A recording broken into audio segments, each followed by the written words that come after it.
21 नवंबर 2025 को फरहान अख्तर की फिल्म 120 बहादुर रिलीज होने वाली है। इसकी कहानी कोई फिल्मी ड्रामा नहीं, एक सच्ची जंग है। एक ऐसी जंग जहां 120 भारतीय सैनिकों ने चीन की पूरी बटालियन के आगे मौत को भी मात दे दी थी। 1962 लद्दाख की बर्फीली पहाड़ियां, 16,000 फीट की ऊंचाई और जगह थी रेजांग ला।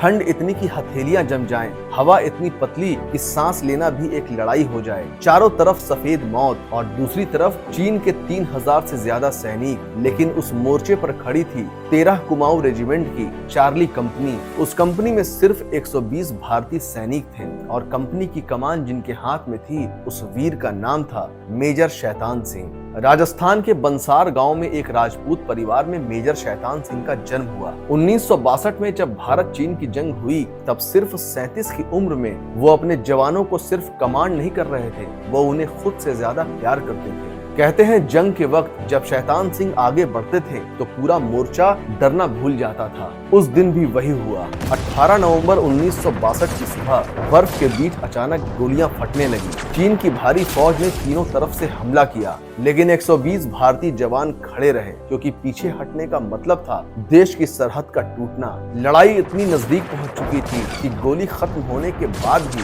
भारतीय सैनिक पत्थर राइफल की बट से दुश्मनों को गिरा रहे थे।